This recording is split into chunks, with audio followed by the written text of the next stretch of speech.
I wasn't even looking for anything big, just a couch. My old one was falling apart, springs poking through, stains that wouldn't come out. The kind of furniture you stop inviting friends over for. So, Craigslist. Cheap, local, easy. I scrolled through 100 listings, ugly floral patterns, overpriced leather sets, sketchy photos taken in basements with one dangling bulb. And then, I found it. A gray sectional, modern, clean lines, $80. Too good to be true. The pictures looked professional, bright lighting, angles like something out of a furniture catalog, almost too professional for Craigslist. The description was short. Moving, must sell ASAP, first come, first served, cash only. No phone number, just a reply button, something about it. I should have hesitated, but I didn't. I emailed. Within minutes they responded. You can pick it up tonight. 9 p.m., address below, bring cash. The address was 20 minutes away, a neighborhood I didn't know well. I asked if earlier was possible. They replied, 9 works best, come alone. Back door will be open.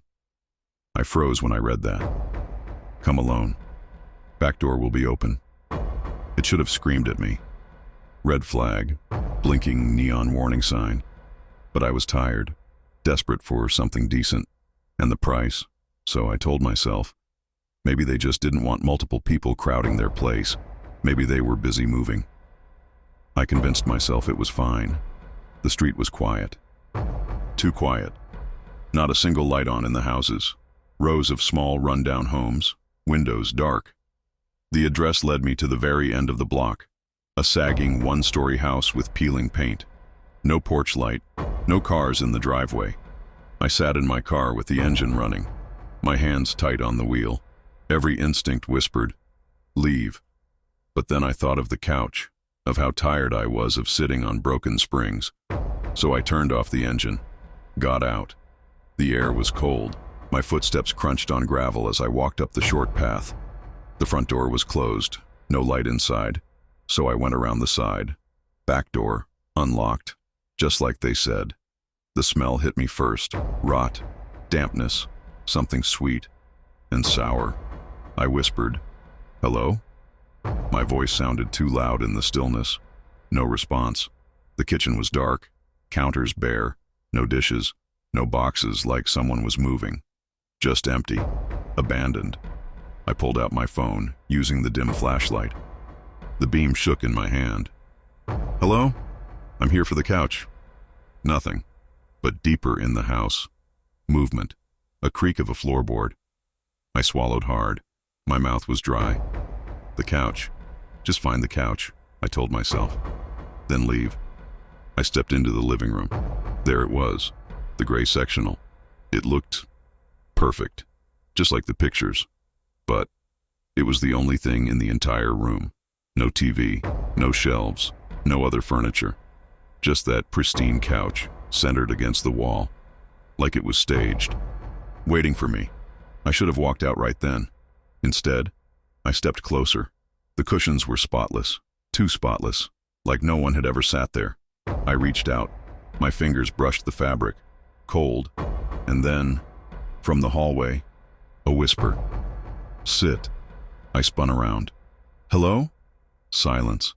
But the air, heavy now, pressing against me. I backed toward the door, my phone trembling in my hand. And then, I noticed something. The couch, the cushions, indented. Like someone had just gotten up. But I was the only one there. I didn't even realize I was crying until the tears blurred my vision. I stumbled back, nearly dropping my phone. That's when I heard it. Footsteps, slow, heavy, from the hallway. I bolted. Through the kitchen, out the back door, nearly tripping on the uneven steps. I sprinted to my car, fumbling with the keys. Behind me, the door creaked open. I didn't look back. I couldn't. The engine roared and I tore out of there, tires squealing on the cracked pavement. I didn't stop until I was home, door locked, curtains shut. I told myself it was just some creep messing with buyers, that maybe it was all staged to scare people. But that night, as I lay awake, I kept thinking about the whisper, the footprints, the perfect couch, and how when I touched the cushion, it was still warm.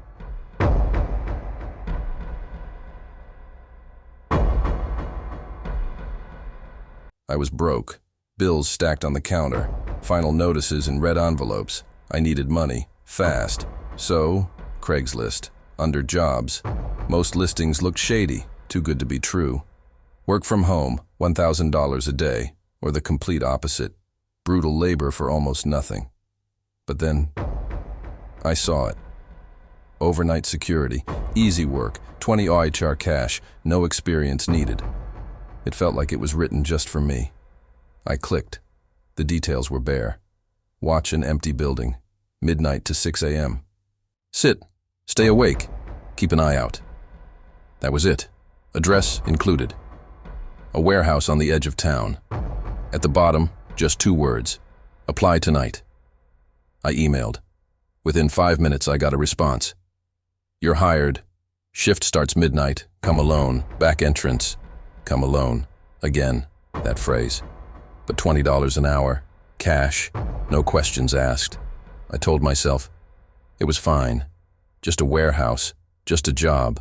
The warehouse looked dead. Massive steel shell. Faded paint. Surrounded by chain-link fence with a gate half open. Not a single car. Not a single light. I checked the time. 11:59. Perfect.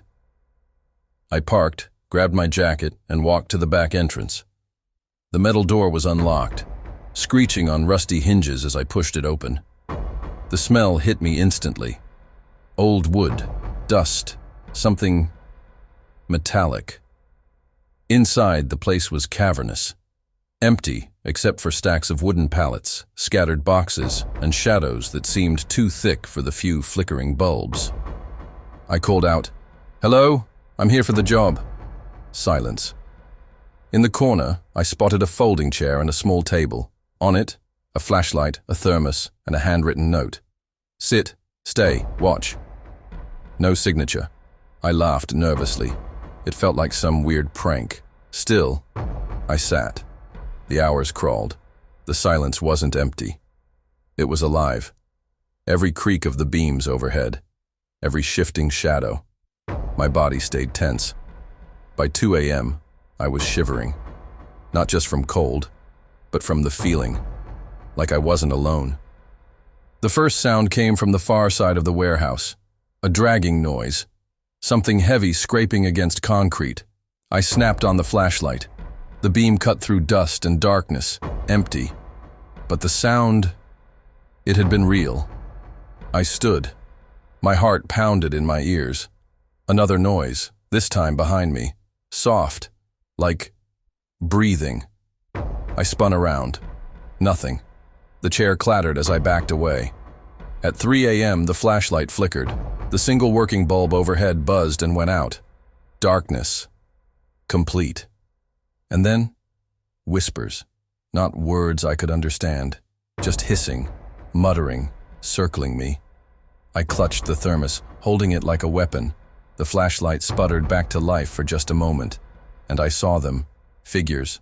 5, maybe 6, standing between the pallets. Motionless. Faces. Covered. White masks. Featureless. All staring at me. The light died. I screamed. I bolted toward the door. My footsteps echoed too loud, like the building was laughing at me. The exit sign glowed faint red at the far end. Salvation. But as I reached it, the door wouldn't budge. Locked. I pounded with both fists, kicked until my foot throbbed. Behind me, footsteps. Slow, deliberate. I turned. The faint red glow illuminated them. Closer now. Silent. I pressed my back against the cold steel door, whispering to myself, "This isn't real. This isn't real." But it was. The air grew heavier. Thick. Like it was pushing me down. One of them raised a hand, pointed at me, and then the whispers stopped. Silence. Utter silence. I didn't breathe. I couldn't. And then every bulb in the ceiling flared on at once. Blinding white. I threw my arms up to shield my eyes. When I lowered them, empty. The figures were gone. The chair and table were gone too, as if they'd never been there. Just concrete. Dust. Darkness again. I stumbled backward, gasping, clawing at the door handle, and then it opened. I fell into the night air, choking on it like I'd been underwater. I didn't stop running until I reached my car. The next morning, I checked Craigslist again. The job listing, gone. No trace of it, no address, no contact, nothing. I told myself it had to be some sick prank, maybe a gang, maybe squatters. But deep down, I know what I felt. The air pressing against me, the eyes in the masks, the silence that wasn't silence. And sometimes, when I try to sleep, I still hear the whispers.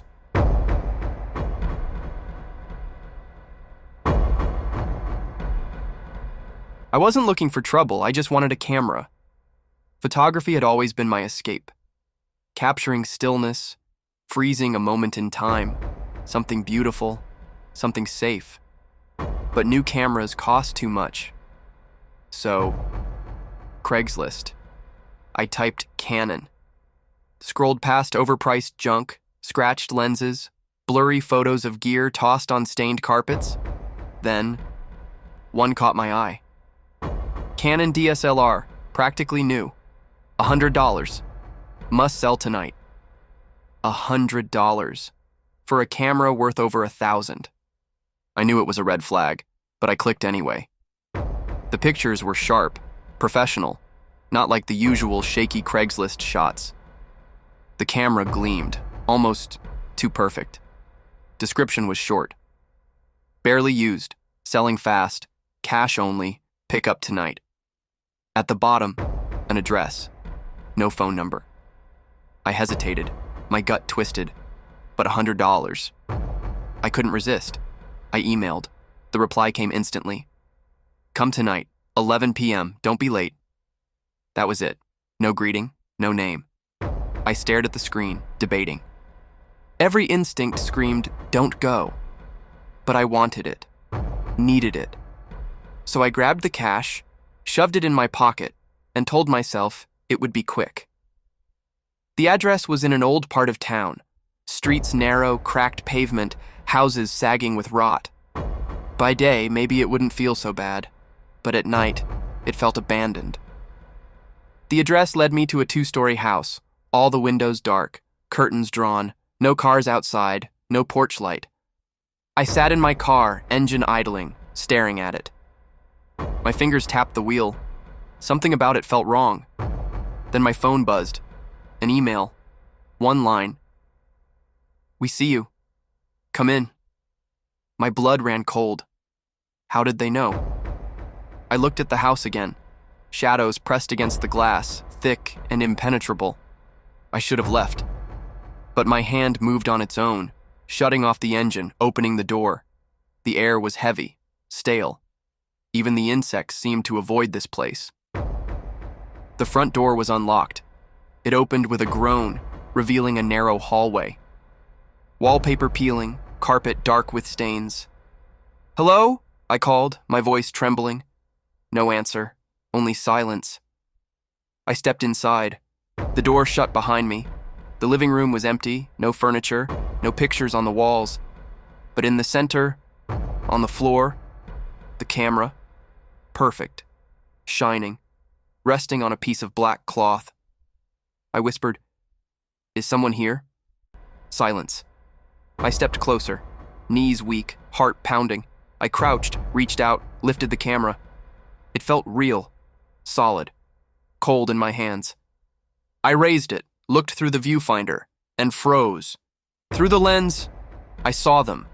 Figures, dozens, standing all around me. Masks covering their faces. Still, silent, watching. I lowered the camera. The room was empty. My breath came fast, shallow. I raised the camera again. The figures were closer now, circling me, arms at their sides. I tore my eye away from the viewfinder. Gone. The room, empty again. Okay, I whispered. My voice shook. This is some kind of trick. But my hands wouldn't let go of the camera. I lifted it once more. And this time, one of the figures was inches away. A pale mask filled the lens. expressionless, hollow black eyes. The figure raised a hand, and the camera snapped a photo by itself. I dropped it. The flash burned my vision. When my sight cleared, the room wasn't empty anymore.